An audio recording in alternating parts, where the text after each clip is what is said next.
धर्मेकदन्तं रक्ताम्बरं त्रिनयनं परमं पवित्रम् उदयदिवाकरनिभो ज्वलकान्तिकान्तं विघ्नेश्वरं सकलविघ्नहरं नमामि। यासी स्वयं सुभद्रा भवने सुलक्ष्मी पावानां दुर्यामले सदात्मां वदनां करवस्त्रजातां पतां परिपालयति विश्वं देवताभ्यो नमो नमः। कालावरावांगराचार्य गुरुवेदामो निवन्दे दुरेकां शङ्खं चक्रं कृपाणां संगस्कन्धाय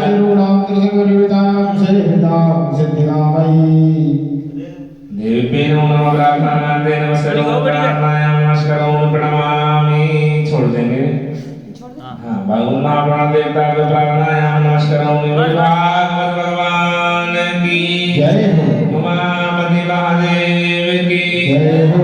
गजानन भगवान की जय हो। आरती क्षमा आरती आते हाँ जी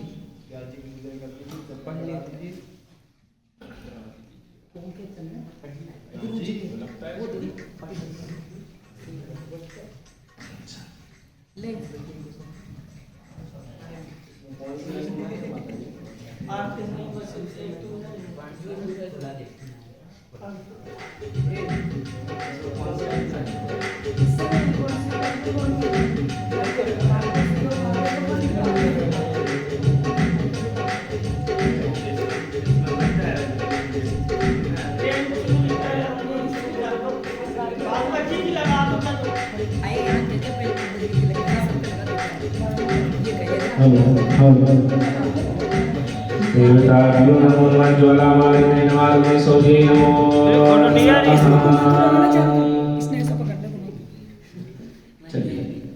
ओम चंद्रमा मनसो जात शिक्षो सोजो वजायत सूत्राक्षराण संखायत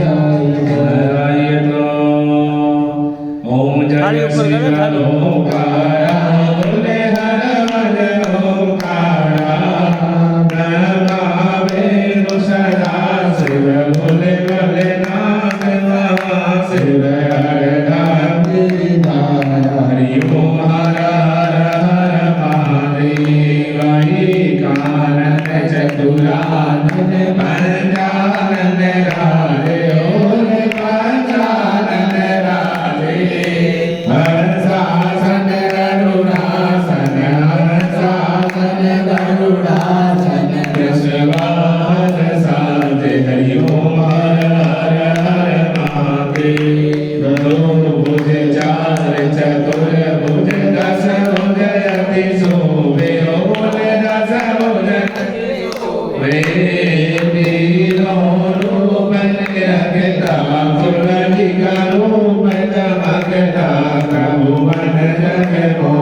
जटों में गंगा विराजत गले मोटन माला हो रे गले मोटन माला शेष नाग पिटावत शेष नाग बनरावत उड़त गग चारियो हर हर हर महादेव गुणा स्वामी की आरती जो कोई नन गावे बोले जात सत्य गावे गद शिवानंद स्वामी मन भजत हरि हर स्वामी मन बाजत बल पावे हरिओ हर हर हर महादेव हर हर महादेव कर्पूर गौरम गणाधारम सदाधारम भजनधारम सदा सदा भजनते भगवाने सैतम नमामि मंदारमाला पुष्पाणिकाय कपालमाला कसेकराय दिगंबराय दिगंबराय नमः शिवाय नमस्काराय त्वमेव माता पिता त्वमेव मंत्रस्वरा त्वमेव त्वमेव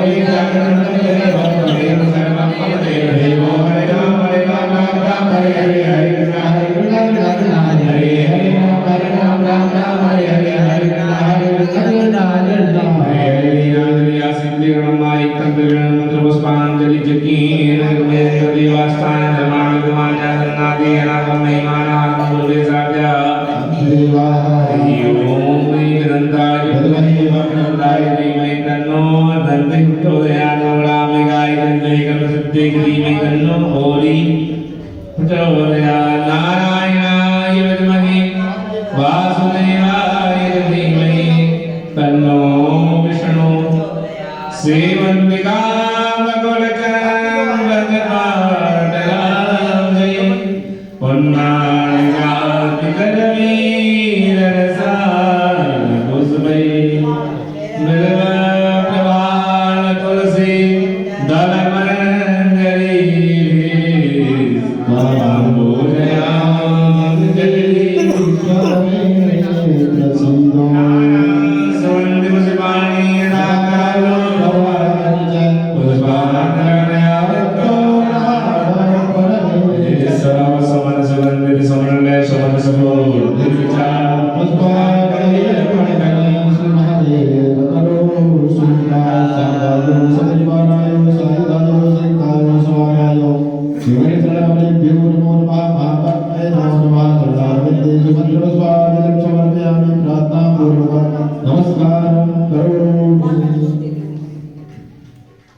हाँ ठीक है चलिए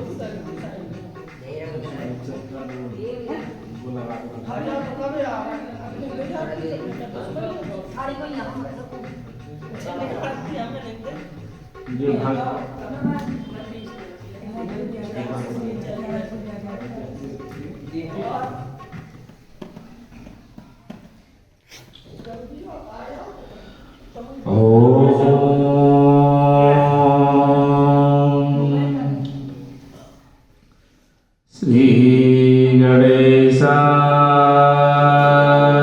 नमः गणपतये नमः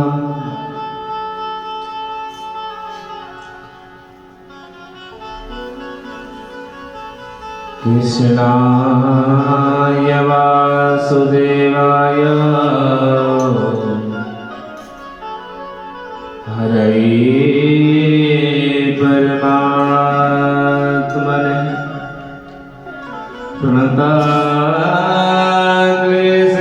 प्रणतक्लेशनाशाय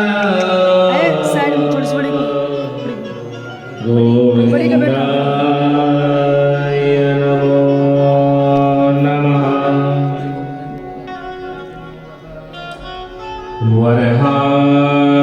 वरहापीडं नटवरवपुः कर्णयो कर्णिकारं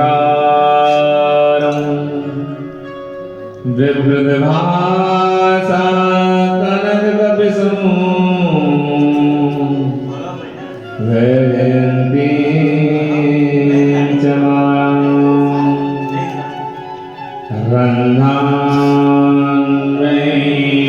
रन्ध्रान्वैणुर्वदसुधया पूर्णयनगोपवृन्दैः वृन्दारण्यं सपदरमणो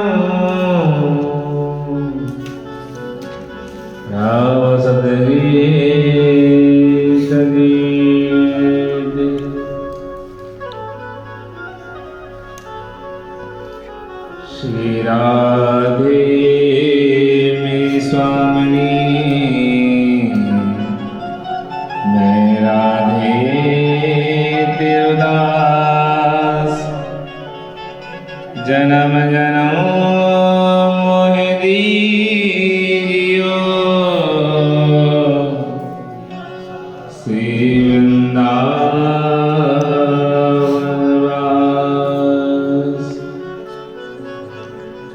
कि सब द्वार को छोड़ के मैं आयो तेरे द्वार हे वृषभानु की लाडली नक मेरी ओर निहार भक्त भक्त भगवंत गुरु चतुर नाम बपुए इनके पद वंदन करूं नासत विघ्न अलगे कि आप जो कराते हैं करता हूँ डरता राग आप ही का अनुराग से सुनाता हूँ मेरी अनुभूति भक्ति सत्य जानते हो देव फिर सामने तुम्हारे क्या हमें छुपाना है संसार का मानस तरंग राग है नाथ आपका बस आपकी ही वस्तु हमें आपको चढ़ाना है आपकी प्रिय वस्तु हमें आपको चढ़ाना है। भागवत महापुराण की कृष्ण कन्हैया लाल की राधा रमण भगवान की। आइए मन वाणी को शुद्ध करने के लिए भगवान नाम संकीर्तन करेंगे। जय राधे राधे गोविंद गोविंद राधे जय राधे राधे गोविंद गोविंद राधे जय राधे राधे गोविंद गोविंद राधे गोविंद गोविंद राधे। राधा वल्लभ सरकार की जय राधा रमण भगवान की जय। श्री राधा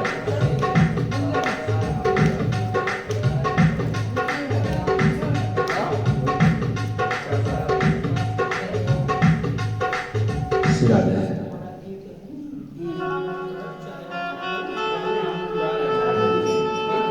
चलिए परम मंगल में परात्पर अखिलेश्वर अकारण कर्ण वर्णालय भक्त वांछा कल्पतरु पीताम्बरधारी श्री बालिकी प्रतिबांग स्वरूपा श्रीमद्भागवत महापुराण के आज हम प्रथम सत्र में प्रवेश करेंगे। अयोध्या नगरी में राम के दरबार में बैठकर के हमारे बड़े सौभाग्य की बात है जो भगवान नाम संकीर्तन करने के लिए हमको शुभ अवसर मिल रहा है।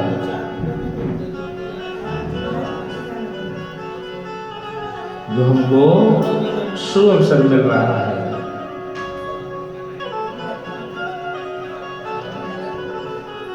इस शरीर के द्वारा जितना हो सकता है भगवान का नाम संकीर्तन करना चाहिए, भगवान का चिंतन करते रहना चाहिए, क्योंकि यह कर्म की भूमि है।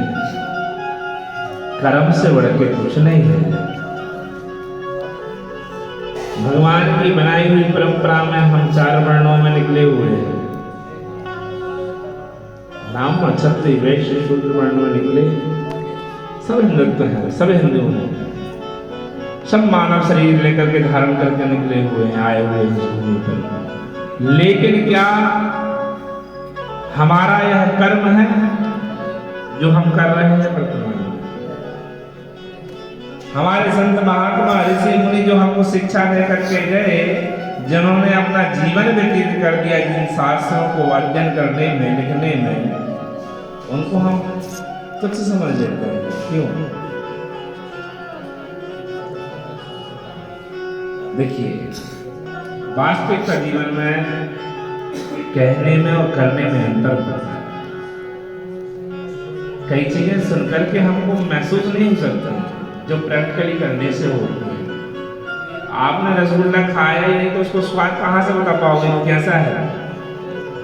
शास्त्र की जब शिक्षा दीक्षा ली ही नहीं, शास्त्र का ध्यान अध्ययन किया ही नहीं, तो कहाँ से आप क्या कर पाएंगे? किसको शिक्षा दे पाएंगे? क्या हमारा शास्त्र वेद ग्रंथ क्या कहता है? श्रीमद्भागवत महापुराण। देखिए, भगवान का नाम संकीर्तन करना ही कथा है। भगवान के नामों को स्मरण करना, उनके लीलाओं का स्मरण करना, श्रवण करना ही हमारी कथा है। 2-2.5-3 घंटा बैठ करके यहाँ पर केवल भगवान का नाम संकीर्तन करना ही हमारे लिए कथा के स्वरूप है। बाकी भागवत का मूल पारायण जो होता है वो तो विद्वजन करते हैं, वे प्रतिदेवता करते हैं। और ऐसे विद्वजन, ऐसे ब्राह्मणों के द्वारा कर्म हमारा हो रहा है इस भूमि पर। अगर यह ब्राह्मणों ने सच्चे मन से आशीर्वाद ही दे दिया, उसमें भी आपका कल्याण हो गया भैया। इन ब्राह्मणों ने यहाँ बैठ करके अच्छा आशीर्वाद दे दिया, उसमें भी आपका उद्धार हो गया। पूछिए क्यों? बिल्कुल महाराज जी, उद्धार हो गया। तीर्थ क्षेत्र है और तीर्थ क्षेत्र से बढ़कर कुछ नहीं होता। अन्य क्षेत्रे कृतं पापम तीर्थ क्षेत्रे विनश्यति, तीर्थ क्षेत्रे कृतं पापम वज्रलेपो भस्यति। अन्य क्षेत्र में किया हुआ कर्म तीर्थ क्षेत्र में जाते ही नष्ट हो जाता है, लेकिन यहाँ जो हम कर्म करते हैं वज्र के समान बनता है। तो यहाँ वैदिक ब्राह्मणों को बैठा करके हमने पूजन पाठ करके उनका चंदन वंदन किया, पूजन किया, उनके द्वारा प्रार्थना करते हुए उनसे भागवत जी के मूल पारायण को करवाया। हमारे बड़े सौभाग्य की बात है। और ऐसे ऐसे दिव्य महान मूर्तियां हमारे दिव्य अनुष्ठान में आई है, काशी बनारस से होती हुई। कुछ विद्वजनों के जन्म स्थान वहीं से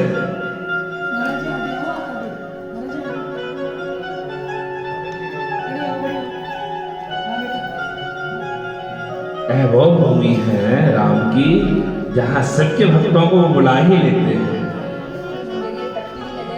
रामा ईश्वरा सारामेश्वरा या सवस्य ईश्वरा सारामेश्वरा। राम का ईश्वर जो हो भगवान शिव, वह शिव के रामेश्वरम, या फिर राम जी के ईश्वर हो भगवान वो शिव।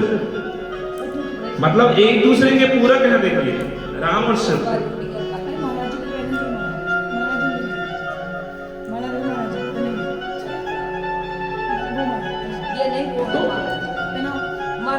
कहने का मतलब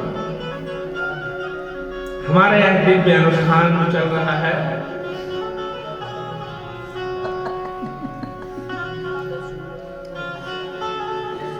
महाराज जी सुंदर लगती है ना हमारा। 2-4 और डाल दो भैया, कोई दिक्कत ना। महाराज जी ने हाथों और पेट पैरों निकाले में। महाराज जी। तो भगवान शिव की नगरी से शिवगढ़ भी आए हैं राम के दरबार में, और भगवान शिव के गढ़ जब आते हैं इस राम की भूमि पर, यहाँ बड़ी सेवा होती है भैया। क्यों होती पूछिए? क्योंकि राम के स्वयं जब स्वयं ईश्वर उनके गुरु का भक्त कोई आ जाए, वो कभी आसान चला जाए? हो ही नहीं सकता, हो ही नहीं सकता। शिव के भक्तों का ख्याल जितना राम रखते होंगे, शायद ही कि राम के भक्तों का राम भगवान ख्याल रखते होंगे। क्यों? अपने गुरु के शिष्य जब आते हैं तो हम बिल्कुल तन मन धन से लग जाते हैं। क्यों? क्योंकि गुरु परंपरा से जुड़ी हुई चीजें हैं।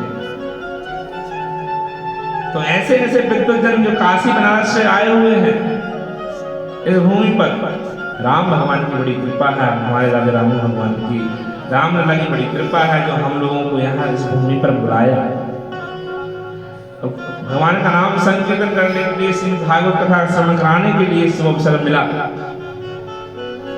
सुमन मैया का कितना बड़ा मध्यस्थ कहना चाहिए, माध्यम कहना चाहिए। बड़े भाग्य है मैया के 151 श्रीमद् भागवत महामूल पाठ पारायण करवा करके बैठी हुई है मैया, जिसका यहाँ पर पूर्णाहुति विश्राम है। और देखिए 151 करवाते तो लोग बहुत हैं, लेकिन सब घर में करवाते, कोई कहीं करवाता, लेकिन मैया ने तीर्थ में ही करवाया। सारे भागवत जी के मूल पाठ तीर्थों में ही हुए। जगन्नाथपुरी में कितना भव्य दिव्य कार्यक्रम हुआ मैया, कितना संगीत में श्रीमद् भागवत कथा, और कितने अपने रिश्ते नाते सभी लोग पहुंचे वहां। लाखों रुपए मैया ने खर्च किया। क्यों? भगवान को पाने के लिए, केवल भक्ति के लिए। दिखावा जीवन का हर चीज नहीं होती मैया। वास्तविकता जीवन हमारा जो है वो भक्ति है। जगन्नाथ जी में दिव्य भव्य कार्यक्रम हुआ, वहाँ हरिद्वार में कार्यक्रम हुआ, वहाँ बद्री विशाल में कार्यक्रम हुआ हमारा, केदारनाथ के शुद्ध दिव्य दर्शन हुए, और आकर के यहाँ अयोध्या जी में बैठ करके भागवत जी को श्रवण कर रहे हैं और श्रीमद् भागवत मूल पाठ कर रहे हैं। जन्माष्टमी के जो भूले गए मैया वृंदावन में तो दिव्य भव्य कार्यक्रम हुआ, और मैया का तो उद्देश्य ही है कि वृंदावन हर वर्ष मेरा कार्यक्रम हो गया। तो हमारा भी मानना है मैया कि जल्दी जल्दी आश्रम बन जावे वहां पे, तो हर वर्ष की जो जन्माष्टमी रहे तो वही मजे। अब बांके बिहारी की राम लला की ऐसी कृपा हो जावे कि जैसे काम हो जावे। राहुल भैया का हमारा सानिध्य नहीं होता तो इस राम की भूमि पर बैठ करके हम जो आश्रम में आनंद ले रहे हैं नहीं मिलता। हमारे वृंदावन के सखा कन्हैया जो हैं वो बालाजी महाराज हैं, और बालाजी के मित्र हैं राहुल भैया, जिनके माध्यम से हमारी चर्चा हुई। तो इतना उन्होंने स्वागत का सब चीज पिछले वर्ष में किया, पिछले वर्ष जब हम आए। और सुमन मैया के साथ भागवत जी के मूल पाठ यहाँ पर पहले भी हो चुके पिछले वर्ष। मैया याद होगा आपको, भागवत जी के मूल पाठ मैंने अयोध्या में किया था। बिल्कुल किया था महाराज जी, पिछले वर्ष जनवरी में जब कुंभ का उत्सव चल रहा था। तो कहने का क्या, घर में ना करवा करके अनुष्ठान दिव्य भव्य तरीके से तीर्थों में करवाना चाहिए, जिससे हमारा कल्याण है, हमारे कुल का कल्याण है, हमारे जितने भी परिवार में लोग हैं, सदस्य हैं, जहां तक कि इस ब्लड से जुड़े जितने लोग होते हैं सबका उद्धार हो जाता है।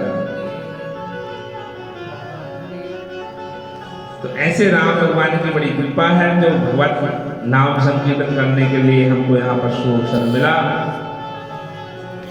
वही राम लखन भगवान की, राजा रामचंद्र भगवान की, श्रीमद् भागवत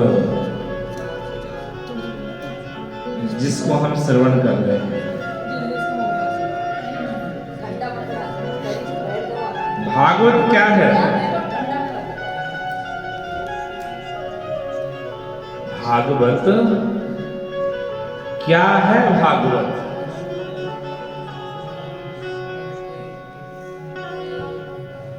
अच्छा पकी पकवान खाना भागवत है?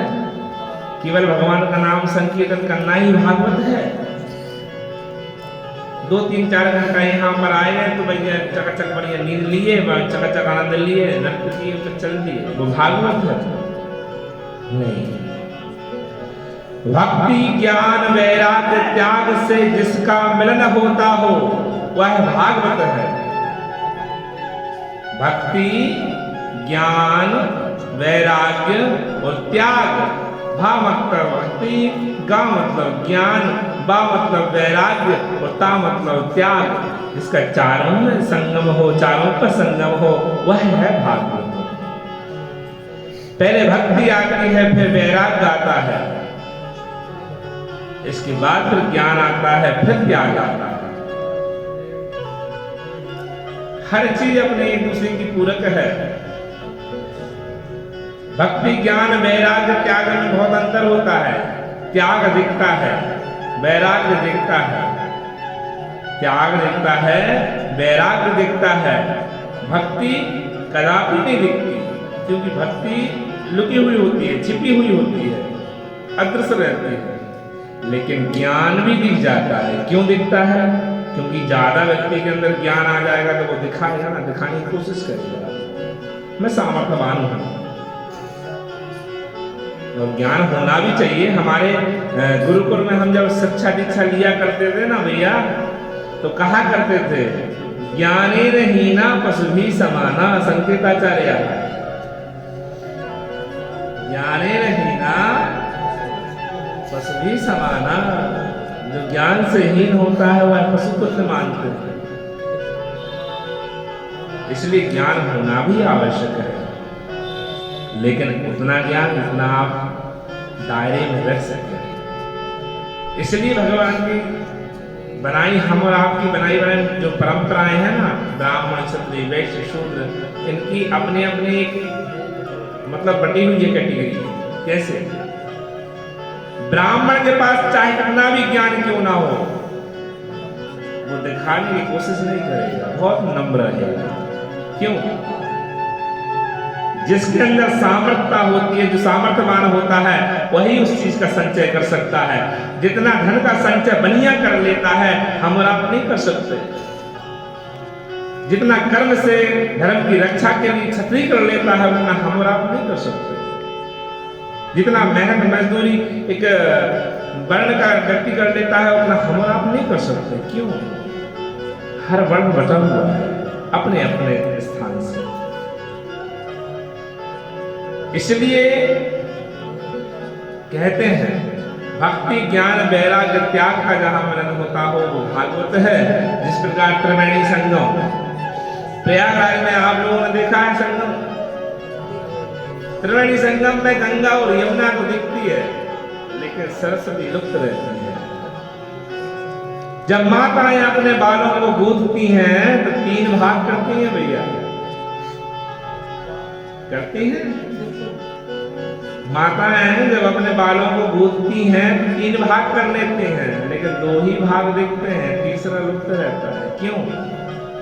इसी प्रकार स्त्री धर्म के प्रति बहुत चलाने वाली होती है। पति को सदमार्ग पर चलाती है तो पत्नी ही चलाती है, अच्छे कर्म करवाती है तो पत्नी ही करवाती है।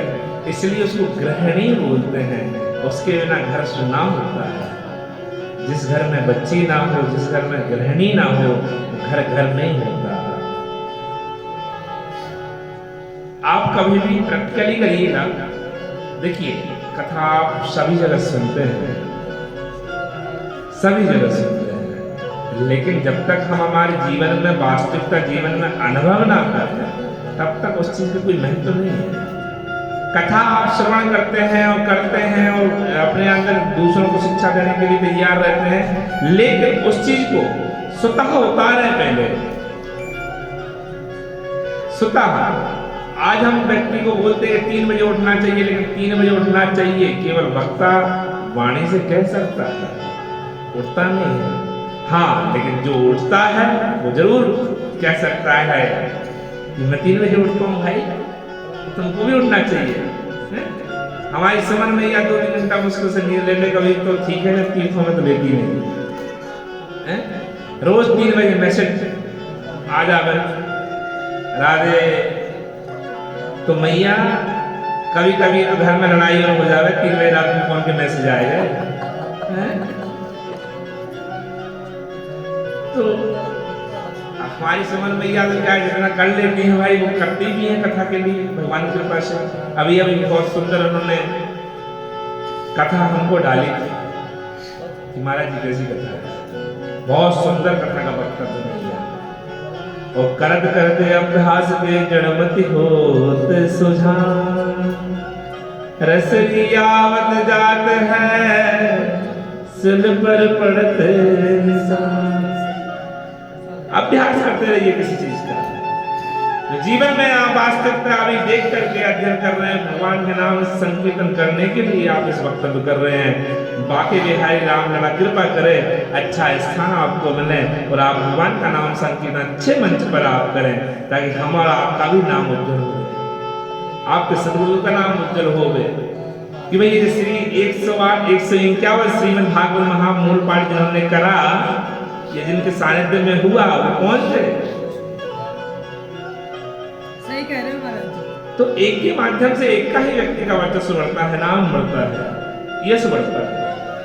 तो मैया हमें तो बड़ी प्रसन्नता हो, देखो मैया तो मैया ही है, हम मैया बोलते हैं तो हम मानते भी है मैया को। गुस्सा आता है तो हम डांट भी लेते हैं, और प्रेम आता है तो माँ भी बोल देते हैं, मैया भी मिला लेती, हम भी कह लेते, तो एक दूसरे चलता रहता है। गुस्सा तो गुस्सा है, प्रेम भी है। तो माँ केवल बोलने से माँ नहीं होती, माँ को मानना ही पड़ता है।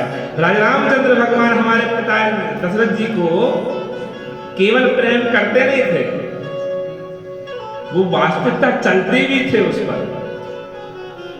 जैसे राम भगवान ने कहा, रामचरितमानस में आता है, त्रात काल उठके रघुनाथा रघुनाथ पिता गुरु नाम ही माथा। वो उसमें लिखा नहीं है, वो वास्तविकता में करते थे।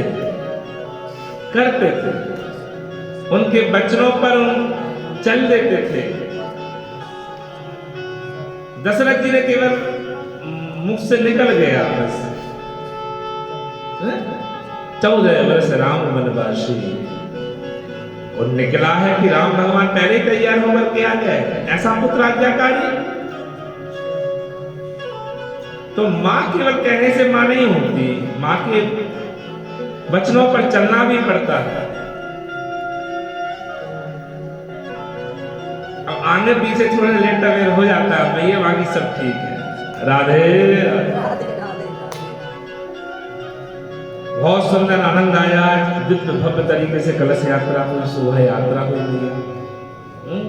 बड़ा आनंद आया। देर हुआ लेकिन बढ़िया हुआ। देर हुआ लेकिन अच्छा हुआ है, इसलिए कहते हैं धीरज का फल बहुत मीठा होता है। लेकिन हम नहीं है ना धीरज वाले। अब वही है ना मैया, ज्यादा जल्दी काम शैतान का होता है। अब मैया 3 बजे उठ जावे, कल से कहे 3 बजे से 8 कर ले लोग महाराज। महाराज जी क्या करें, बेचारा बिस्तर छोड़ेगा, क्या करें। मैया क्या है, देखिए कि भगवान की कृपा बहुत बड़ी विशेष होती है। हम पर कुछ कम कृपा होगी, इसलिए 4:30-5 बजे तक नींद खोल देते हैं, कभी कभी 6 भी बज जाते हैं। लेकिन आपका तो 2-2:30 पौने 3 तक नींद खुली जाती है।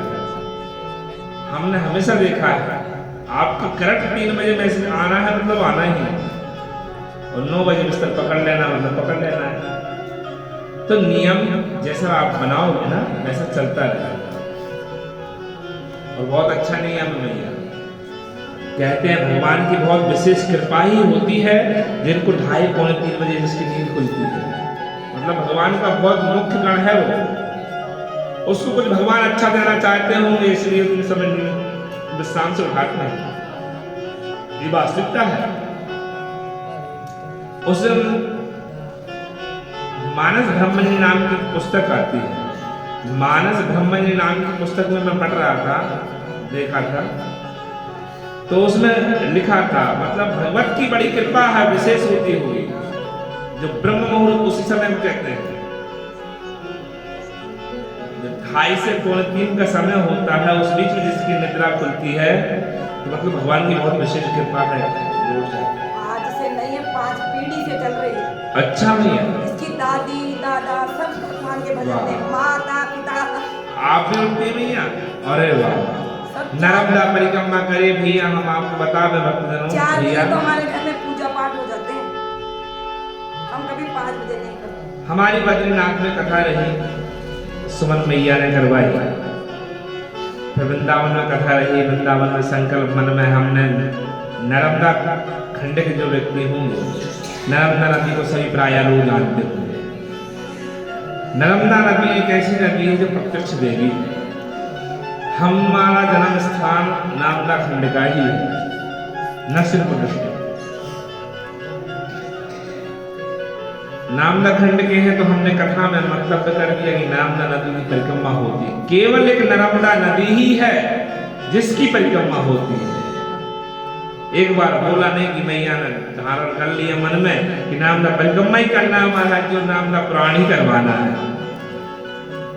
तो लो मैया ने अभी कार्तिक महीना में नर्मदा परिक्रमा भी लगाई और नर्मदा पुराण भी करवाया, और जाकर के फिर अमरकंटक में शिव महापुराण भी संपन्न करवाया।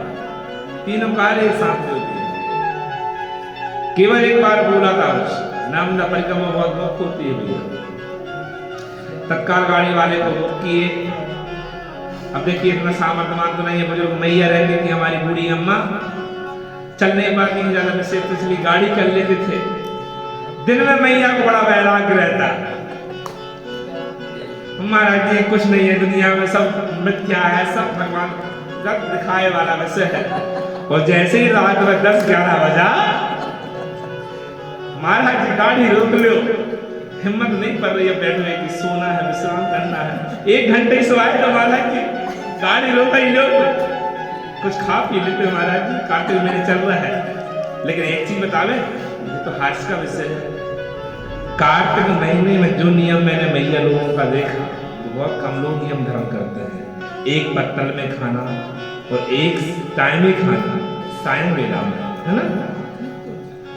और नवमी, आंवला नवमी में आंवला के वृक्ष के नीचे बैठ के खाना है, सब वो विषय रहता है आपको, और वास्तविकता भी है, नियम भी है।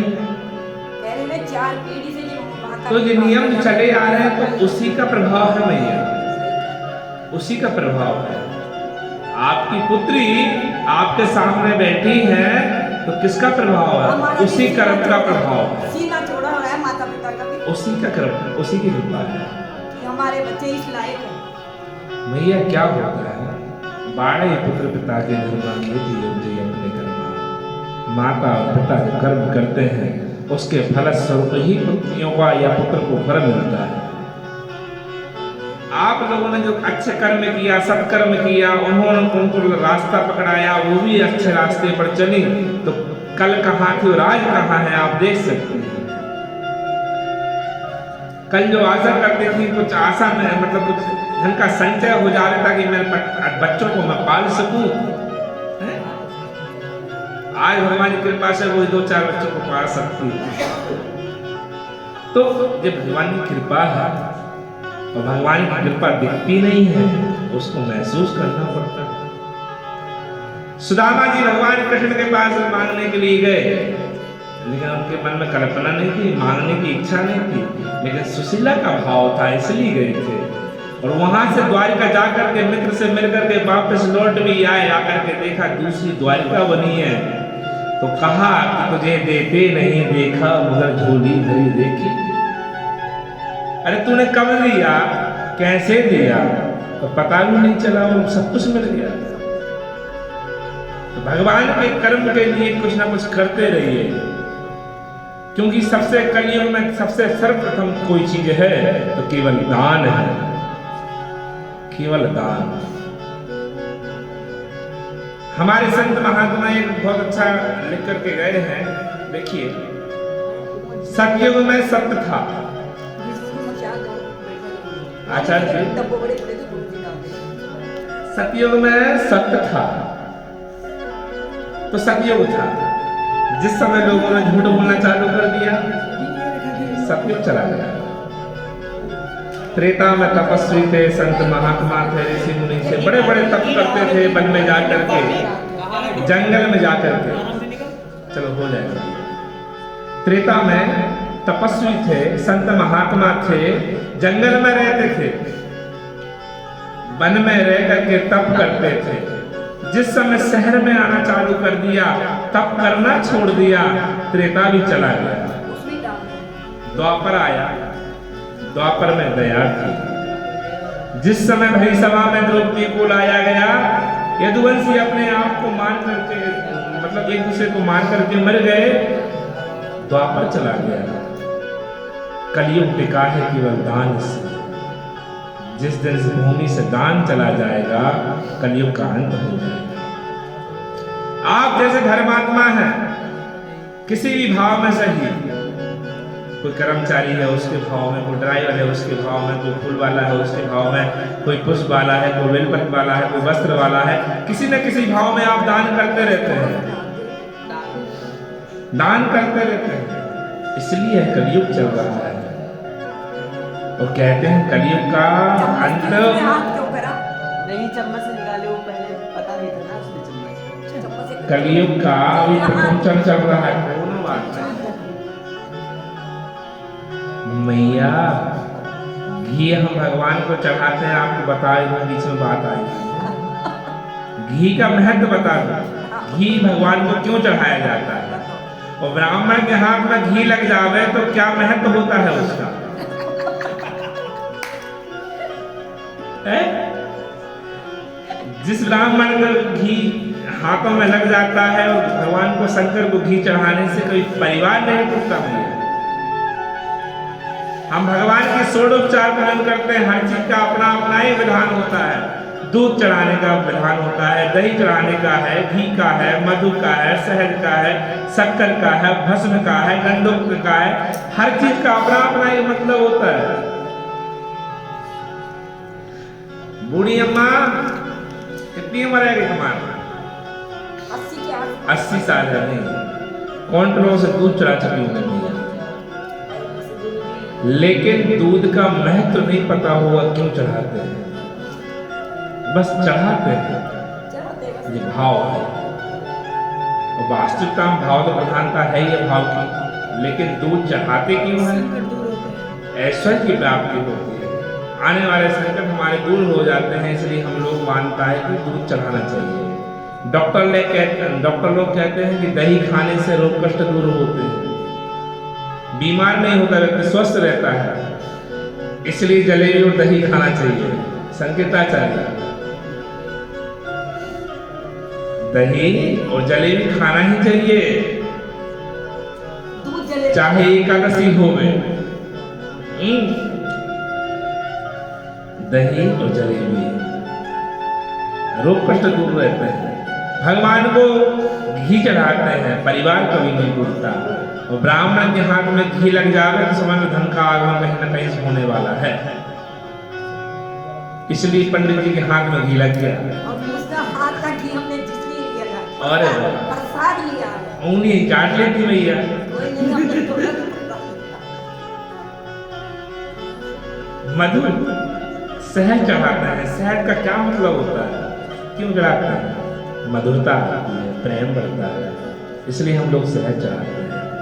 शक्कर क्यों चढ़ाते हैं? अपार सूर्य संतकुम समाहितम, धन की लक्ष्मी का आगमन होता है, इसलिए शक्कर चढ़ाते हैं भगवान शिव को।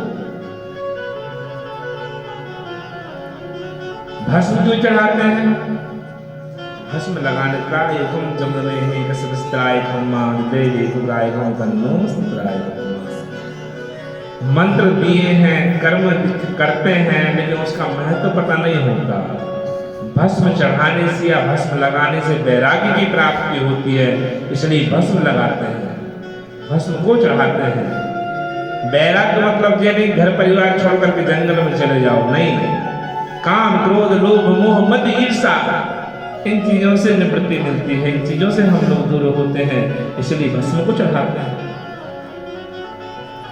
चंदन लगाने से मानस ब्रह्मणी नाम की नस में ऊर्जा शक्ति प्रकट होती है, ऊर्जावान व्यक्ति रहता है, इसलिए चंदन लगाना चाहिए। अक्षत से सम्मान मिलता है, पुष्प से सम्मान मिलता है। इत्र लगाने से शुक्र ग्रह हमारा मजबूत होता है।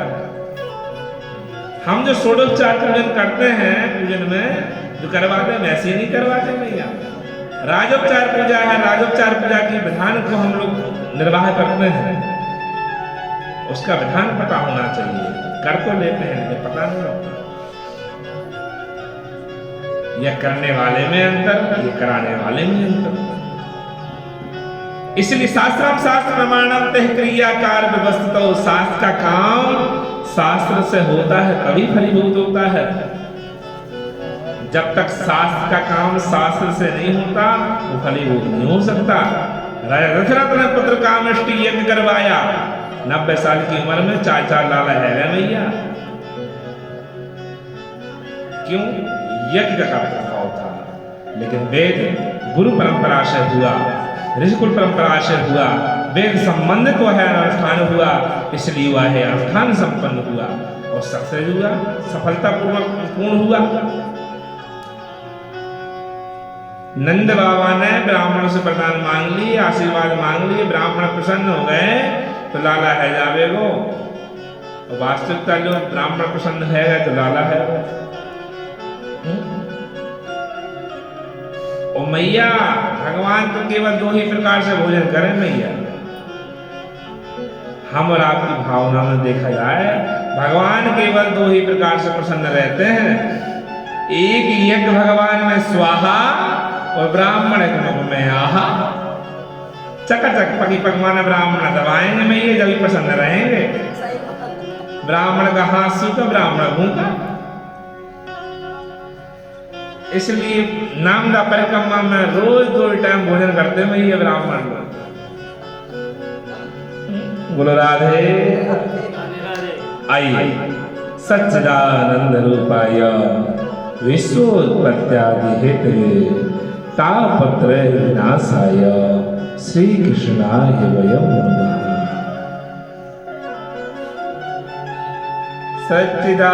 सच्चिदानंद रूपाय विश्वोत्पत्त्यादि हेतवे तापत्रय विनाशाय श्री कृष्णाय वयं नमः। सद्घन चित घन आनंद घन परमात्मा स्वरूप सच्चिदानंद। सत्य किसे कहते हैं? जो पूर्व में भी था, मध्य में भी है और अंत में भी वही रहेगा, वह है सत्य। चित, चित कहते हैं प्रकाश को। जल रहा है, लाइट है, करंट है, जल रहा है, दिख रहा है, बंद हो जाएगा, दिखना बंद हो जाएगा। प्रकाश, उसकी ऊर्जा शक्ति से ही हम और आप चल रहे हैं। वह प्रकाश के रूप में हम लोग दर्शन करते हैं ईश्वर का। तत्स्वरूप भी वही है, उसकी आवश्यकता हमको है हमारे जीवन में। क्योंकि मानव शरीर ही कैसा है, बिना उसकी भक्ति के कुछ मिलने वाला नहीं है। आनंद, आनंद क्या है? आनंद होता है परमानंद, मतलब मस्त राम मस्ती में आग लगे बस्ती में। राम भैया मस्त राम मस्ती में आग लगे बस्ती में। आनंद विषय वो होता है जिसमें किसी चीज की कल्पना ना हो, किसी चीज का दुख ना हो। इसलिए तो रत्नराम मस्त रहते हैं, संत महात्मा मस्त रहते हैं। क्यों रहते हैं? क्योंकि भगवान के भक्ति के बिना किसी चीज में आकर्षण नहीं करते, आकर्षण होते ही नहीं, आशा ही नहीं करते कोई और चीज मिले, वस्तु मिले ना, जो प्राप्त है वही पर्याप्त को समझ करके खुश रहते हैं, इसलिए वह संत है। हमारे सर्वदेव भगवान यहाँ के जो महाराज श्री जी हैं, मैथिली वाले गुरु जी, आपने उनका तेजस देखा, तेज को देखा, उनके लाड को देखिए। इस भूमि में जन्म लेना, इस भूमि में रह करके तप करना कितनी बड़ी बात है भैया। और ऐसे संत महात्माओं का सानिध्य मिलना हमारे बड़े सौभाग्य की बात है। हम तो यहाँ पर रहने वाले विप्रजनों का भी बड़े आभार प्रकट करते हैं कि इस आश्रम में बड़े सौभाग्य की बात है। इस भूमि में रह करके, इस आश्रम में रह करके, परम पूज्य महाराज श्री जी के सानिध्य में रह करके आप शिक्षा दीक्षा ग्रहण कर रहे हैं, इस आश्रम का अन्न खा रहे हैं। अन्न का बहुत बड़ा प्रभाव होता है। देखिए भैया, मैंने पहले ही बताया था, जैसा खाओगे अन्न वैसा होगा मन। यहाँ के अन्न खाने वाला व्यक्ति कभी दूषित नहीं हो सकता। क्यों नहीं हो सकता? क्योंकि संत का तप उसमें जुड़ा हुआ है। बिना संत के तप के कुछ नहीं होने वाला। इसलिए कहते हैं अन्न हमेशा मेहनत की कमाई का खाना चाहिए। इस भूमि में रह करके, यहाँ पर रह करके हम इस अन्न को खाते हैं, बहुत मस्त रहेंगे। दुनिया की टेंशन नहीं रहेगी, दुनिया की चिंता नहीं रहेगी, क्या होगा क्या नहीं होगा, कैसा हो रहा है, नहीं। अच्छा, वास्तविक तौर बताएं, दुखी व्यक्ति कहाँ है? हम और आपसे दुखी है। वर्तमान में सोच रहा है व्यक्ति तो दुखी है। आज एक 4 व्हीलर गाड़ी खड़ी है तो सोच रहे हैं छोटी गाड़ी है, बड़ी गाड़ी लेंगे। मन में कीड़ा कांटा चुभा लिया। जब तक बड़ी गाड़ी नहीं आ जाएगी वो कांटा लगा रहेगा, दुखी रहेगा। बड़ी गाड़ी आ जाए, बड़ी गाड़ी आ जाए। और एक राम मस्त राम वो है कि टाइम से मस्त राम लोग चाहे गाड़ी क्यों नहीं ले सकते, ले सकते हैं, लेकिन नहीं। जहाँ जाना भगवान के लिए अपना जैसा भी व्यवस्था मिले जाएंगे, वो मस्त रहते हैं। व्यक्ति दुखी वही होता है जहाँ आशा लगा लेता है। जो प्राप्त है उसको पर्याप्त ना समझ करके व्यक्ति दुखी होता है। तो वही आनंद है कि परम आनंद कहाँ मिलता है? सच्चिदानंद रूपाया। उस आनंद स्वरूप परमात्मा के चरणों में प्रीति करने से ही आनंद मिलता है। इसलिए बांके बिहारी के मेरे कृष्ण की पूजा करते रहिए, मेरे बाल कृष्ण लाल मेरे महादेव की पूजा करते रहिए। कुछ मांगने की आवश्यकता नहीं है। बच्चा जब रोता है ना तो माँ सब खुद समझ जाती है बच्चा किस लिए रो रहा है, स्वतः समझ जाता है। यह भागवत वृक्ष कल्प तरु है। जिस व्यक्ति ने जो भी कल्पना से श्रीमद् भागवत कथा को सुना है, श्रवण किया है, उसकी कामना जरूर पूर्ण हुई है। क्यों? यह कल्प तरु है, तुरंत फल देने वाली है। यह साक्षात कृष्ण स्वरूप है। श्रीमद् भागवत कथा प्रत्यक्षम कृष्ण एवं, यह कृष्ण ही स्वरूप है।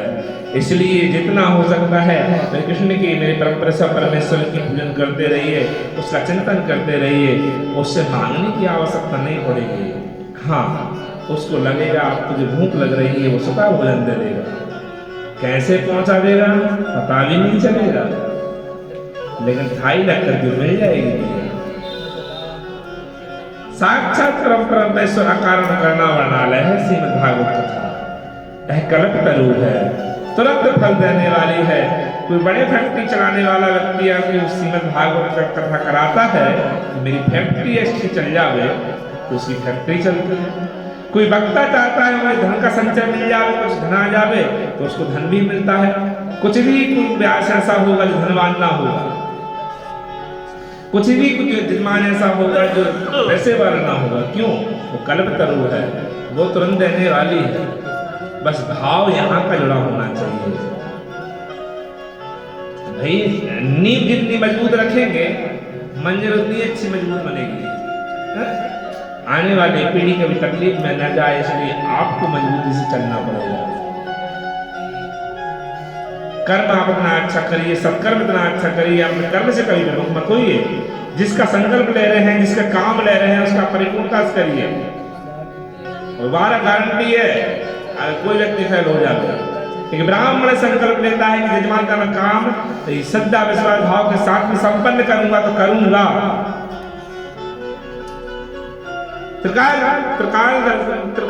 संध्या करने वाला ब्राह्मण सूर्य को आदेश देकर तो मजाल में सूर्य की आगे बढ़ जाएगा, वो ब्राह्मणों की क्षमता होती है। क्यों? क्योंकि ब्राह्मण अपने कर्म में चढ़ जाता है। जो ब्राह्मण तो अपना छोड़ देता है वह फिर ब्राह्मण तो नहीं बचता है। कर्म से ही तो आप हैं। आप किसी यजमान का संकल्प लेते हैं, दृष्टि श्रद्धा विश्वास भाव के साथ सामने बोल देते हैं, क्या उसको पूर्ण ना करेंगे तो उसका पश्चाताप आपको नहीं करना पड़ेगा? हम ब्राह्मण हैं, हमारा कर्म है। जिस प्रकार लोगों का कर्म होता है खेती करना, बिजनेस करना, अपने अपने व्यापार को चलाना, कोई मेडिकल दुकान खोल लिया, कोई इलेक्ट्रिशियन खोल लिया, कोई अन्य हर व्यक्ति अपना अपना बिजनेस संभालता है, अपना काम करता है और मन लगा के करता है। सुबह 7 बजे से लेकर के रात 10 बजे तक बैठा रहता है भाव के साथ में। क्यों? आशा से 2 पैसा आवेगा। तो वही आशा ब्राह्मण कहते हैं, तुमको दुनिया से आशा नहीं करनी, तुमको ईश्वर से आशा करनी है। दे दे तो उसकी कृपा और ना दे तो उसकी इच्छा। लोगों से मांगोगे तो एहसान मिलेगा और नहीं देगा तो शर्मिंदगी मिलेगी, इसलिए ईश्वर से मांगिए।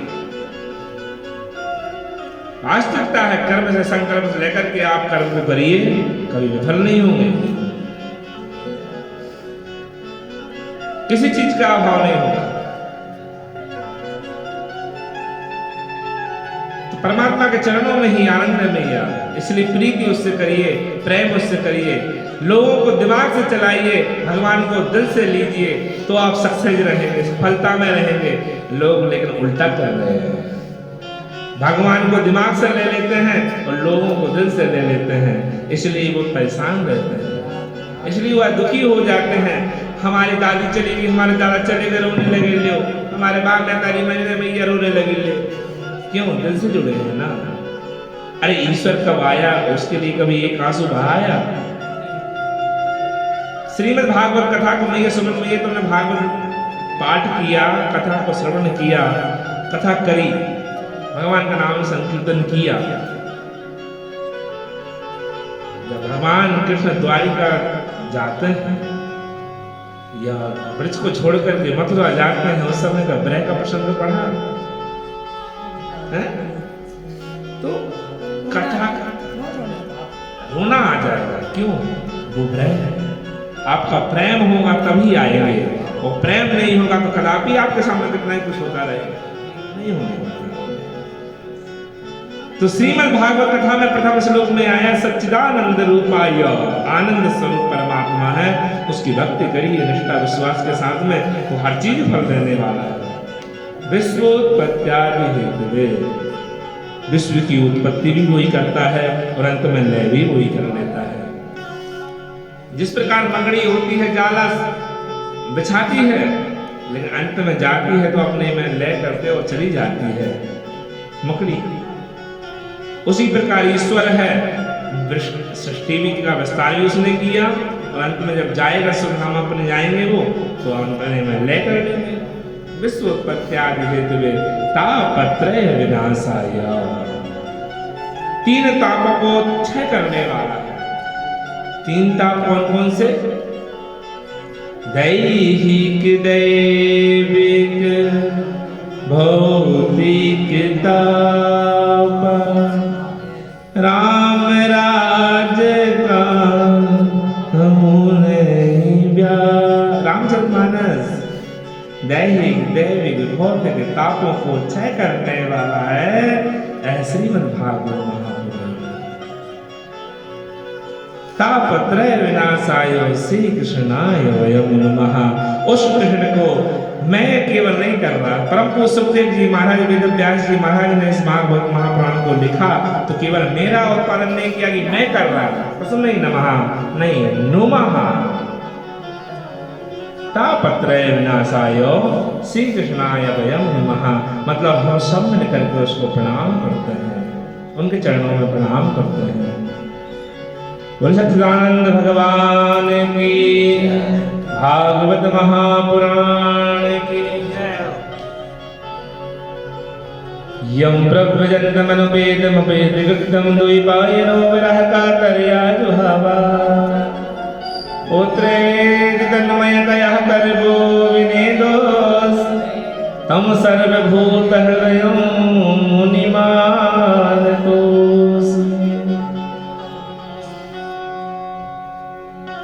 नैमिष क्षेत्र है, 88,000 ऋषि विराजमान है। परम पूज्य सूत जी महाराज बक्का बन करके बैठे हुए हैं, भगवान नाम संकीर्तन चल रहा है। परम पूज्य सुखदेव जी महाराज का आगमन हुआ। सुखदेव जी का अवतार कल आपको विस्तार से बतलाएंगे। बहुत सुंदर यहाँ पर प्रसंग आता है। 88,000 ऋषि पूछते हैं, प्रभु इस संसार में अंधकार में सभी लोग फंसे हुए हैं, क्यों क्यों फंसे हुए हैं? तो यहाँ पर सूत जी महाराज उत्तर का जवाब प्रश्न का उत्तर देते हैं। अज्ञान ध्वांत विध्वंसो कोटि सूर्य समप्रभा सूताख्या हि कथा सारो मम कर्ण रसायन। हम और आप काल रूपी मुख के ग्रास बने हुए हैं। यह कलयुग का प्रभाव है, हमारी आपकी गलती नहीं है। माया में क्यों फंसे जा रहे हैं मैया? क्योंकि माया कभी का चिन्ह, माया कभी दिखती नहीं है लेकिन होती है। और यहाँ पर बहुत सुंदर वक्तव्य किया है कबीरदास जी ने। माया को सब कोई भजे पर माधव भजे न कोई, जो कदापि माधव है तो माया तेरी हो। माधव को भजिए, माया को नहीं। क्यों? माधव को भजोगे तो मायापति तो वो, जहाँ पति रहेगा वही पत्नी रहेगी। जहाँ मेरे कृष्ण नहीं है वहां मेरी मैया है। पति नहीं जा रहा, सांसारिक पति है नहीं जा रहा, कोई बात नहीं। मैंने परम पिता परमेश्वर को मेरा पति बना लिया, संसार के पति की आवश्यकता मुझे नहीं है। वहां गोपियों ने यही तो रहना दिया था भगवान कृष्ण को, यही तो कहा था कि प्रभु आप एक बात बताइए। आप बहुत कह रहे हैं कि एक पत्नी का कर्तव्य बनता है कि पति की सेवा करना, आदर करना, सत्कार करना, अच्छी बात है। एक पति अपने व्यापार करने के लिए बाहर जा रहा था, लेकिन उसका एक नियम था। पति को बिना खिलाए वो खाती नहीं थी, पति की बिना पूजा किए वो कभी स्नान मतलब विश्राम नहीं करती थी। उसका नियम था, उसका नियम ही था। पति जब व्यापार करने के लिए जाने लगा तो पति कहने लगा, एक काम करो धर्म पत्नी जी, आप मेरे बिना भोजन प्रसाद नहीं करते, मेरे बिना आप विश्राम नहीं करते, मेरे बिना आप कुछ भी कर्म नहीं करते। मुझसे पूछ करके मेरे बिना आज्ञा के कुछ भी कर्म नहीं करती। आप मेरी आज्ञा की अवहेलना मतलब वो करती हैं। तो एक काम करिए, मेरी प्रतिमा को रख लीजिए। मैं कुछ दिन के लिए व्यापार करने के लिए जा रहा हूँ, तो मेरी प्रतिमा को रख लो और इसकी पूजन करा करो, इसको भोग लगाया करो, इसको विश्राम कराया करो, इसको स्नान कराया करो। उसके बाद बढ़िया अपना कर्म किया करो, दिनचर्या जो भी है अपनी है। कहा ठीक है। तो पतिदेव तो प्रतिमा दे करके चले गए विदेश, बिजनेस करने के लिए, व्यापार करने के लिए। 1 महीने बाद जैसे वो लौटे तो वो धर्म पत्नी पति की आज्ञा के अनुसार पति की पूजा कर रही थी। पति की पूजा कर रही थी, खिड़की पर आवाज दी, कहा कौन है? कि आपके स्वामी जी हम ही हैं। अच्छा, तो मानो गोपियां यहाँ भगवान कृष्ण से पूछते हैं, कन्हैया तुम ही बताओ, जब साक्षात पति मेरे सामने आ गए तो मैं इस प्रतिमा की पूजा करूं या साक्षात पति की पूजा करूं? अरे भाई बावरी हो रखी हो, हैं? पागल हो? गेट जाकर के गेट खोल करके दरवाजा खोल करके साक्षात पति को बैठ करके करना चाहिए। वो साक्षात पति है। अरे वो प्रतिमा तो वही है ना जो वो दे करके गया है। जब साक्षात पति मिल जाए, परम पिता परमेश्वर मिल जाए तो सांसारिक पतियों को छोड़ देना चाहिए। तो कन्हैया यही तो हम तुझे बताना चाहते हैं कि संसार के पतियों को हमने छोड़ करके कृष्ण कन्हैया को पति बना लिया तो किसी चीज का अभाव होने वाला ही नहीं। तो वही तो माया को सब कोई भजे, माधव भजे न कोई। जो कदापि माधव भजे तो माया तेरी। मायापति को पकड़ लीजिए, धर्म पत्नी लक्ष्मी उनकी है, वो उसका चली जाएंगे, उनकी आवश्यकता मांगने की नहीं है। तो यह काला प्यार मुखग्रासा त्रास निर्नाश हेतवे। संसार में कलिकाल में हम और आप काल रूप में मुख्य ग्रास बने हुए हैं, इसलिए कि अंधकार में फंसे जा रहे हैं। सत्यम नास्ति तपासोचम दया दानम न विद्यते। उदरम वर्णो जीवा मराका कूट भाषिणा। न सत्य है, न दया है, न दान है, न धर्म है। हर व्यक्ति उदरम भरणो जीवा अपना पेट भरने में लगा है। पाखंड रहता संता, पाखंड चल रहा है। कैसा? कि बालक किसके घूम रहे हैं? कि ब्रह्मचारी जी महाराज के। कि महलटारी कौन की बनी है मैया? कि त्यागी जी महाराज। अरे गाड़ियों को काफला निकलो जा रहा हो भैया, के कौन है? कि बैरागी जी महाराज है। कहीं आवाजें कहां से आ रही? कि मोरी जी महाराज की आसन। सब जगह पाखंड नृता संता व्रता संता, हर जगह पाखंड चल रहा है। हर व्यक्ति अपना पेट भर रहा है। कन्याओं का क्रय विक्रय चल रहा है। कितना लोगे, कितना लोगे? 5 लाख, 10 लाख, 20 लाख तो शादी हो गई कि नहीं? राम राम है। जब तक पैसा, जब तक रिश्ते, पैसा खत्म, रिश्ते खत्म।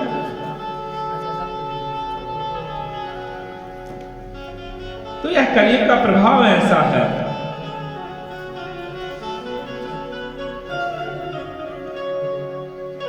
न सत्य वचा, न दया वची, न दान वचा, न धर्म वचा। हर व्यक्ति अपने राम मस्त में रहता है, एक दूसरे को दबाने की कोशिश करता है, एक दूसरे के पैर खींचने की कोशिश करता है। ये हमसे नीचे कैसे चलेगा? कोई भी बिजनेस हो, कोई भी व्यापार हो, कोई भी कर्म हो, हर व्यक्ति में आज मेलजोल नहीं बन पाता। क्यों? एकता होती तो हम यहाँ होते, एकता होती तो यहाँ होते, एकता होती तो नहीं कहाँ कहाँ हमारा स्थान होता। संकेताचार्य।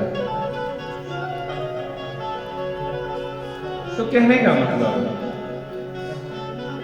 बहुत सुंदर यहाँ पर वक्तव्य सूत जी महाराज ने कहा है, काल व्याल मुखग्रासा त्रासिन नाश हेतवे। हम और आप केवल काल रूप के ग्रास बने हुए हैं। इससे बचने के लिए माधव की पूजा करनी चाहिए, मेरे गोविंद की पूजा करनी चाहिए, मेरे कृष्ण की पूजा करनी चाहिए, मेरे महादेव की पूजा करनी चाहिए। तो माया हमको नहीं घेर पाती। क्यों? खाली मकान में ही डेरा रखाया जाता है भैया। मकान जब भरा रहता है ना तो कोई नहीं आता। जब भगवान ऊपर से देखते हैं कि काम, क्रोध, लोभ, मद, ईर्ष्या तुम्हारे अंदर ऑलरेडी बैठी हुई है पहले से, तो मैं जाकर क्या करूंगा भैया वहां पर? भगवान जब देखते हैं इसका मकान खाली है, निर्मल है, निर्मल जन सो मोहि पावा, मोहि कपट छल छिद्र न पावा। बिल्कुल निर्मल जल की तरह मुझे चाहिए व्यक्ति, किसी चीज की कल्पना उसके मन में ना हो। एक अबोध बालक की तरह। बच्चा जब छोटा रहता है, अबोध रहता है, उसको किसी चीज की पता नहीं होता क्या है क्या नहीं है। उसी प्रकार हमको बनना पड़ेगा। जब भगवत प्राप्ति होगी तो इसलिए कहते हैं भैया अबोध बालक बन जाइए, और अबोध बालक बनने के लिए कर्म करना पड़ेगा। क्यों कर्म क्यों करना पड़ेगा पूछिए? क्योंकि कर्म की भूमि है। रामचरितमानस में कहते हैं कर्म प्रधान विश्व करिरा,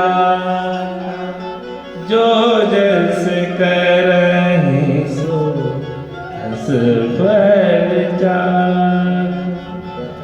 जो जैसा कर्म करेगा वैसा उसको फल मिलेगा। इसलिए कहते हैं अच्छे कर्म करिए, सत्कर्म करिए। सत्कर्म सूच कौन? गीता जी में भी सबसे पहले नंबर का श्लोक कर्मण्येवाधिकारस्ते न फलेषु कदाचन।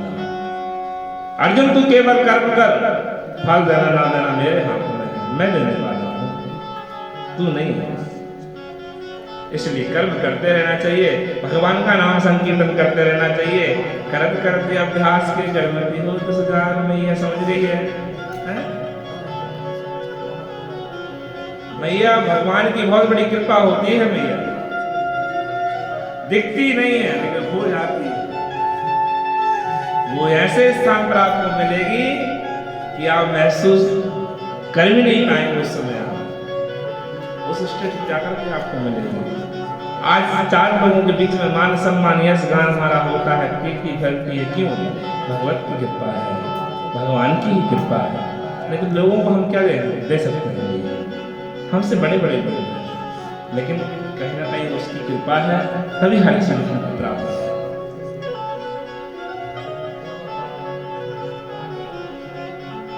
यहाँ पर ब्रह्मा जी ने तराजू पर भी भागवत जी को तोला है। लघु निन्यानि जाना जाता नहीं गोवे वे निगम धन तदा सृजि गणा सर्वे श्रीमद्भागवत ब्रह्मा जी ने तोला है। श्रीमद् भागवत महापुराण का पन्ना नीचे आया है, सभी शास्त्रों का पन्ना ऊपर उठ गया, भागवत जी का पन्ना नीचे आया है। देवता लोगों ने कहा ठीक है प्रभु, भागवत जी बड़ी है, भागवत जी को पूजने लगे, मानने लगे। भागवत जी को अच्छा प्रभु एक बात और बताइए, यहाँ ऋषि मुनि सूत जी से प्रश्न करते हैं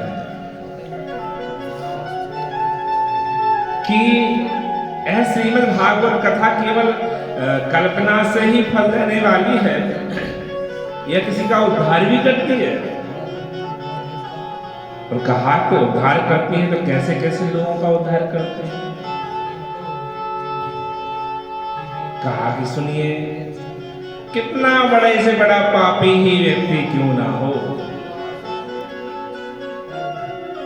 उसका उद्धार श्रीमद् भागवत कथा श्रवण करने से हो जाता है। गया श्राद्ध सते नापी, जिसमें गया जी में जाकर के 100 बार पिंडदान भी किया हो फिर भी उसका उद्धार ना हुआ हो, उसका उद्धार करने वाली है श्रीमद् भागवत कथा। श्रीमद् भागवती वार्ता कलौ के सब कीर्तना, केशव का संकीर्तन है। हम और आपके बीच में खेला पला बड़ा हुआ वह कृष्ण का चिंतन है श्रीमद् भागवत कथा। तो ऐसे ऐसे लोगों का भी उद्धार है श्रीमद् भागवत कथा से हो जाता है। कहा कि कोई कथा था व्याख्या आती, कहा बिल्कुल अत्र ते कीर्तयिष्यामि। एक समय तीर्थ नदी के किनारे पर एक आत्मदेव जी रहते थे, आत्मज्ञानी थे। कैसे? आत्मज्ञानी, आत्मा का बोध रखने वाले, बहुत तपस्वी तेजस्वी, संध्या उपासन करने वाले, संध्या वंदन करने वाले, शिव को मानने वाले, भगवान का नाम स्मरण करने वाले। लेकिन ठीक उनके विपरीत उनकी धर्मपत्नी जी, जिनका नाम था धुंधली देवी। क्या नाम था? धुंधली देवी, अब किसी का नाम नहीं होगा धुंधली। क्यों? पहले की धुंधली थी, उनके धुंधकारे हुए इसलिए आज का धुंधली नाम बंद हो गया। तो आत्मदेव जी बड़े ज्ञानी थे, तपस्वी थे, तेजस्वी थे, पूजन पाठ करने वाले थे, लेकिन उनके ही विपरीत उनकी धर्मपत्नी थी धुंधली, जो ठीक है उनके विपरीत चलती थी, उल्टी ही चलती थी। वो पूजन पाठ करते तो यहाँ पर वो स्नान ध्यान मिला करते, लेकिन आत्मदेव बड़े संतुष्ट थे, बहुत अच्छा धन कमाते थे, लेकिन एक चीज की तकलीफ थी कि उनके यहाँ दरबार में आंगन में तुलसी का पौधा था, वह भी फलीभूत नहीं होता था। एक गौ थी, वह भी बांझ थी, पुत्र नहीं था उसको। मन में खेद रहता, क्योंकि अपने आप से दुखी व्यक्ति नहीं रहता। चार लोग जब बोलते हैं सबसे ज्यादा दुखी तभी होता है। चार लोग बोलते हैं तुम ऐसा, तुम ऐसा, तुम वैसा, तुम वैसा, तो ज्यादा दुखी हो जाएगा। मैं कैसा लग रहा हूं, मैं कैसा हूं, मैं मस्त, उससे दिक्कत नहीं है, लेकिन सामने वाले ने मुझे नहीं ठीक नहीं है तो उससे ज्यादा तुरंत चल जाएगा। तो आत्मदेव जी बहुत मस्त रहने वाले थे, लेकिन जब समाज कहती आत्मदेव जी स्वयं कर्मकांडी हैं, कर्मकांड करने वाले हैं, पूजन पाठ करने वाले हैं, इनको ही लेकिन पुत्र नहीं है। तो आत्मदेव जी के मन में बहुत ग्लानि हुई, एक बार मरने के लिए वन में चले गए। वन में जंगल में जाकर के रुदन करने लगे, रोने लगे। देहे सीमांस रुदरे विमतिं त्यजत्वं जाया सुता दिशु सदा ममतां विमुञ्च पश्यान्निशं जगदिदं क्षणभङ्गनिष्टं वैराग्यरागरसिको भवभक्तिनिष्ठा। जंगल में जाकर के रोने लगे, कहा कि मैं मर जाऊंगा, मेरे कोई संतान नहीं है, मेरा ऐसा कौन सा कर्म खराब था जिसका पुत्र नहीं है। तो संत वहां से निकले जा रहे थे, संत ने देखा, संत का हृदय तो वैसे ही मक्खन की तरह होता है। संत हृदय नव नीत समान, मक्खन की तरह मुलायम होता है। किसी को रोता बिलखता हुआ देख लेता, कोई बात नहीं, बच्चा उसकी इच्छा पूर्ण कर देती है। जैसे हमारे परम पूज्य महाराज सिंह जी, कोई बात नहीं, बच्चे आए बाहर से पढ़ने रहने दो, बच्चे दोस्त आए होने दो, कुछ चीजें हैं। मतलब संत का हृदय अलग ही होता है। उन्होंने देखा आत्मदेव जी रो रहे हैं, आत्मदेव जी के पास जाकर के कहा कि ब्राह्मण प्रतीत होते हो, तुम्हारा मस्तक का लाड़ दिखा रहा है, बहुत चिंतित हो। कहा कि हाँ। कहा कि पुत्र का योग नहीं है, इसलिए रुदन कर रहा हूं, मन में मरने के लिए आए। अरे मरना गलत बात है, पुत्र हो जाए तो भी तकलीफ देता है, कुपुत्र निकल जाए तो तकलीफ देता है, और पुत्र ना हो तो भी तकलीफ देता है। इसलिए पुत्र ना हो तो ज्यादा तकलीफ नहीं होती, रहने तो कोई बात, तू घर पे जाकर समझा रहे हैं आत्मदेव जी को। आत्मदेव जी कहते हैं नहीं, तुम क्या जानो, जब बच्चे आंगन में किलकिल चिलचिलाहट होती रहती है, खेलते रहते हैं, डोलते रहते हैं, पापा पापा कह के मम्मी मम्मी बोल क्या करके बोलते हैं, तो बड़ा खुशी होती है। अब संत महात्मा क्या जाने इस चीज को। आत्मदेव जी से संत महात्मा कहते हैं कोई बात नहीं, पुत्र कुपुत्र हो जाए ज्यादा तकलीफ देता है, मैं आपसे कहता जा रहा हूँ, लेकिन मैं तुम्हारे लाड़ी में पड़ रहा हूँ। सप्त जन्म के तक पुत्र नहीं चाहिए, सब एक जन्म में, इस जन्म में नहीं, 7 जन्मों तक तुमको पुत्र नहीं है। 7 जन्मों तक पुत्र नहीं है। अभी तो आत्मदेव जी रो रहे थे, फिर तो माथा और पीटने लगे। अरे महात्मा जी, मैं तो इस जन्म को लेकर के दुखी था, तुमने तो अगले 7 जन्मों तक मुझे दुखी कर दिया। माथा पटक करके रोने लगे। अब तो पुत्र देना ही पड़ेगा। संत का हृदय है, संत का कृपा हुई, संत का मन निर्मल होता है। फल दिया, जा अपने धर्म पत्नी को खिला देना। कहा ठीक। आत्मदेव जी बड़े प्रसन्न हुए, प्रसन्न होकर के घर पे आए। घर पे आकर के धुंधली को दे दिया, लो संत का प्रसाद है, पुत्र देने वाला फल प्राप्त करके लेके आया हूँ, ये पुत्र जरूर देगा, पुत्र जरूर देगा। इसलिए इस फल को खा लेना। कहा ठीक है।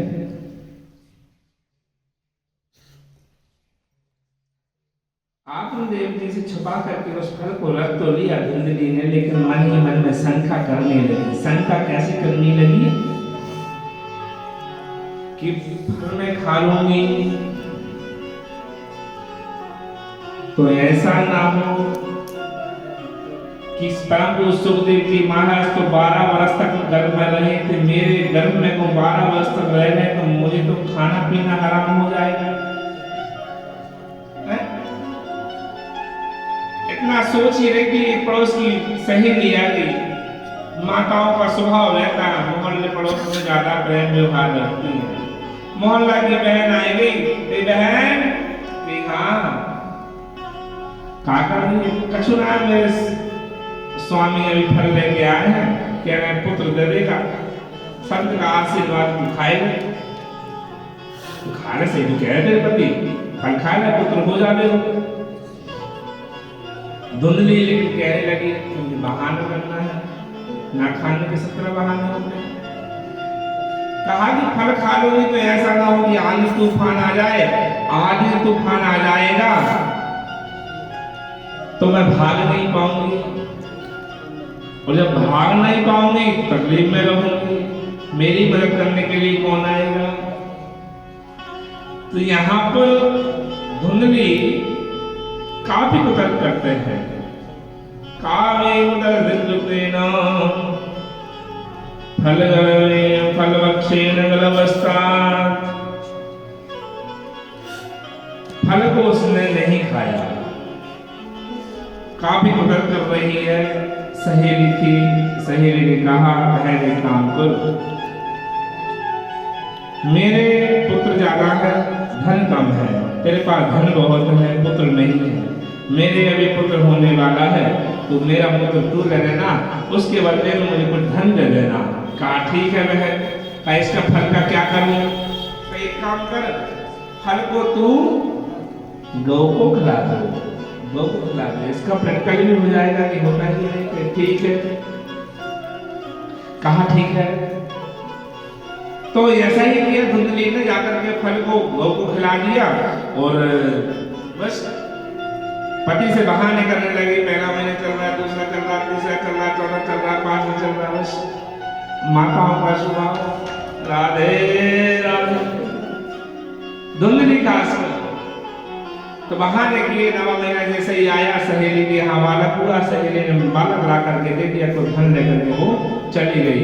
और ठीक उसी 9वें महीने में गोकर्णा पंडित ज्ञानी, गौ में भी एक गौ कर्ण के समान, गौ की तरफ से कर्ण है, कान है, उस पुत्र को जन्म दिया।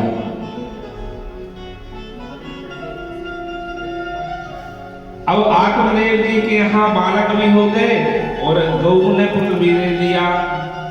अब पूरे गांव में इकट्ठा हो गया, खुशी में शामिल तो सभी होते हैं। भैया पहले तो एक भी खुशी नहीं थी, अब तो 2-2 खुशियां आएंगी घर में। भैया मिठाई बटन दो, नाम का संस्कार हो गए।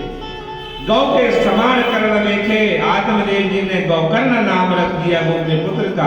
और जैसे ही आत्मज्ञानी अपना नाम सोच करके आत्मदेव की जगह आत्मज्ञ पुत्र का नाम रखना चाहते थे धुंधली का, लेकिन धुंधली ने रोक दिया।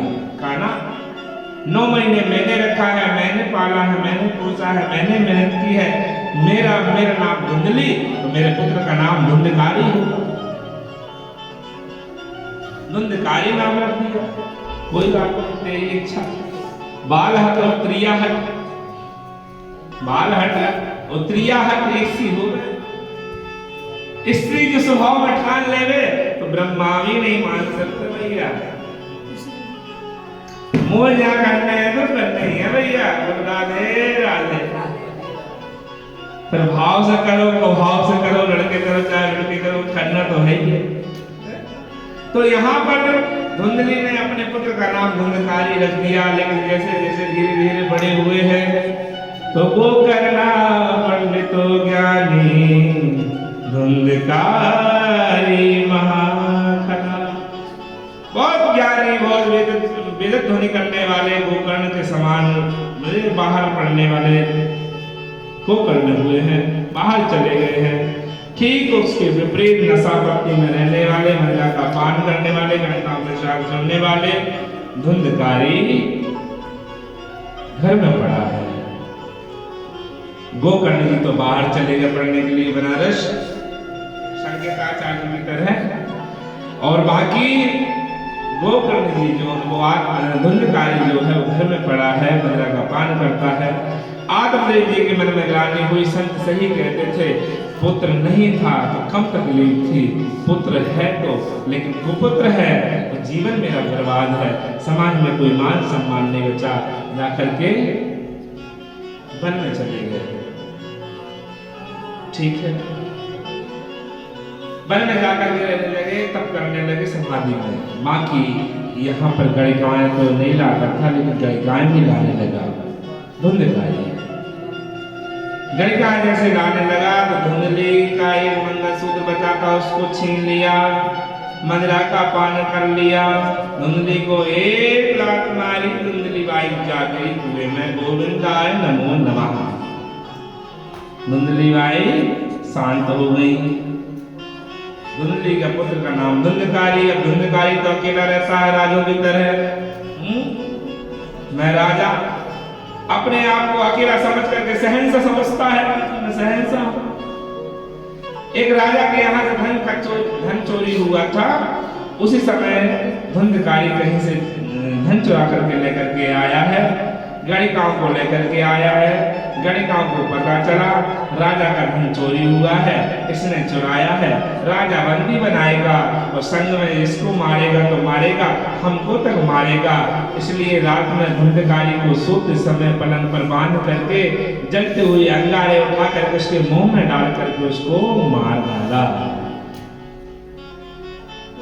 गोविंदाय नमो नमः हो गया। गणिका चली गई। कुछ समय पश्चात गोकर्ण जी वापस आए हैं। वापस आकर के देखा घर में कोई नहीं है।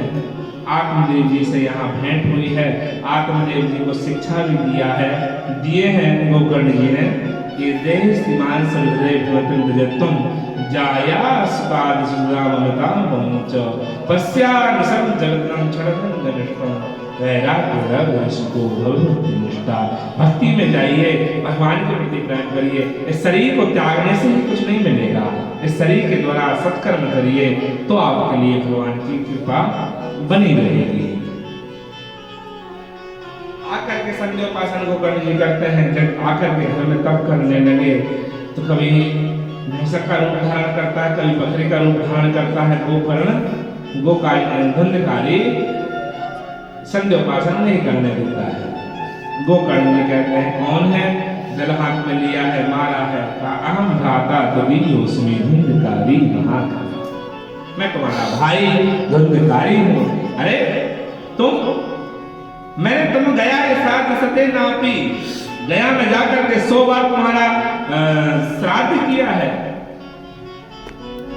तुम्हारा उद्धार कैसे नहीं हुआ? धुंधकारी कहता है मैंने कोई अच्छी कर्म नहीं किए, मैंने जीवन में मेरे जन्म में मैंने कोई एक सत्कर्म नहीं किया, इसलिए मेरा यह हाल है। इसलिए मेरे कल्याण का उपाय पता लगाओ। कहा ठीक है। शुभ प्रातः वेला में संध्योपासन गोकर्ण जी कर रहे थे। संध्योपासन करते करते सूर्य भगवान से प्रार्थना करी, हे प्रभु कुछ कृपा दृष्टि बरसाइए। तो वहां से आकाशवाणी हुई, श्रीमद् भागवते वार्ता कलो के सब कीर्तन। भगवान केशव का कीर्तन करिए, चिंतन करिए, श्रीमद् भागवत कथा को श्रवण कराइए, उद्धार हो जाएगा। ऐसा ही गोकर्ण जी ने किया। यहाँ पर श्रीमद् भागवत कथा को श्रवण कराया। धुंधकारी को एक बांस सप्तग्रंथी बांस में बिठाया गया। प्रथम दिवस की कथा संपन्न हुई, प्रथम ग्रंथि टूट गई। द्वितीय दिवस की हुई, द्वितीय ग्रंथि टूट गई।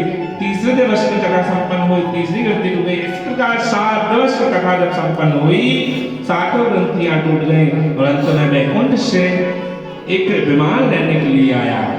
कहा क्यों?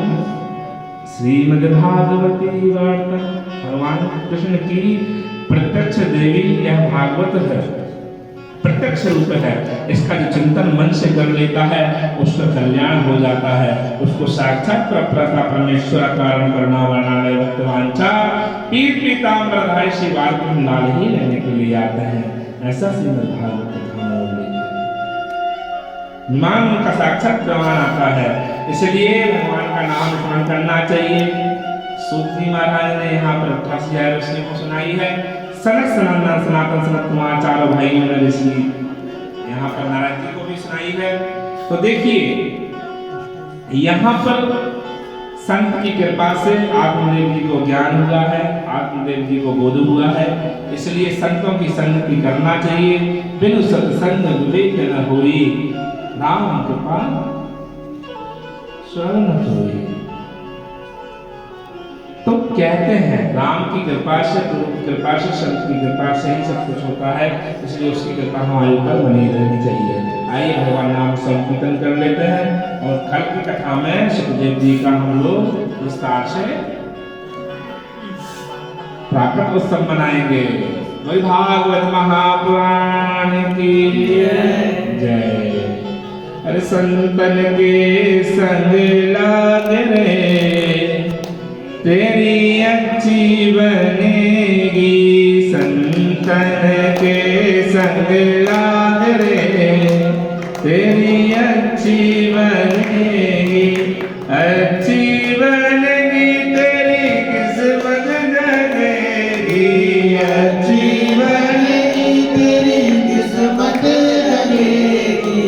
संतन के संग लाग रे, तेरी अच्छी बनेगी। संतन के संग लाग रे, तेरी अच्छी बनेगी। संतन के संग लाग रे, तुम्हें अच्छी बनेगी। संतन के संग लाग रे, तुम्हें अच्छी बनेगी।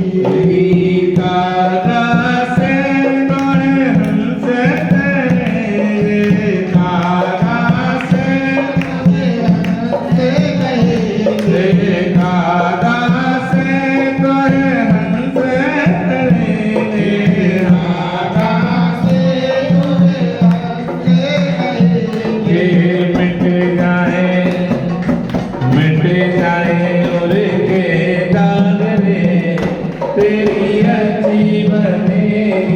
संतन के संग लाग रे, तेरी अच्छी बनेगी। संतन के संग लाग रे, तेरी अच्छी बनेगी। संतन के संग लाग रे, तेरी अच्छी बनेगी। ध्रुव जी की बन गई पहला की बन गई। ध्रुव जी की बन गई पहला की बन गई। ध्रुव जी की बन गई पहला की बन गई। ध्रुव जी की बन गई। मिटे जाए और के दाग रे, तेरी अच्छी बनेगी। मिटे जाए तेरी अच्छी बनेगी। संतन के संग लाग रे, तेरी अच्छी बनेगी। संतन के संग लाग रे, तेरी अच्छी बनेगी। मोहन सावे मोहन सोयो, मोहन सावे मोहन सोयो।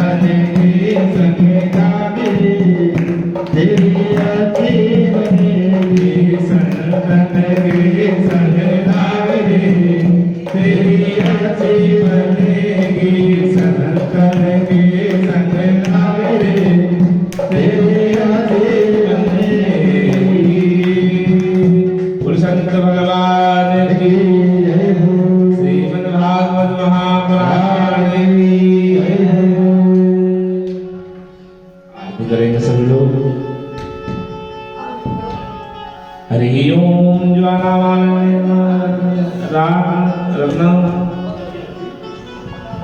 हाँ ठीक है ज्वालावान नमः शौर्ये नमो नमः उत्तिष्ठन्तु महाभागा सर्वे ब्राह्मणा धन्यवाद अस्ति सही ब्राह्मणों के लिए बहुत बहुत आभार हमारे समन मैया के 151 के संकल्प में आप लोगों का हाथ लगा हुआ है और राम जी की कृपा से राम जी के दरबार में ही 151 संपन्न होने जा रहे हैं लाल की जय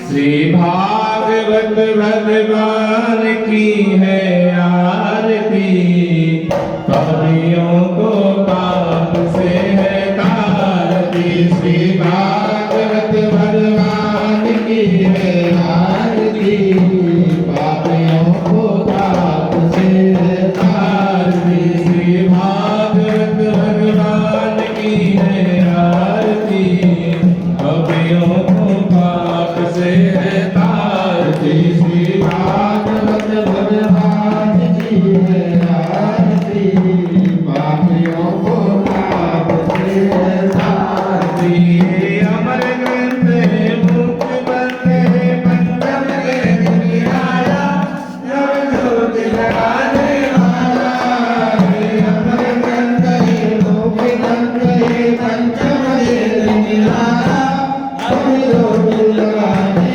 वाला हरि नाम हरि नाम हरि नाम हरि नाम हरि हरि के मंगल की आरती पापियों को पाप से हटाती श्री भागवत भगवान की है आरती पापियों को पाप से हटाती गीत पावन पुनीत पापों को मिटाने वाला दर्श कराने वाला ये शांति गीत पावन पुनीत पापों को मिटाने वाला हरि दर्श कराने वाला ये आदरणी ये दुख हरणी ये दुख करणी ये दुख करणी ये दुख हरणी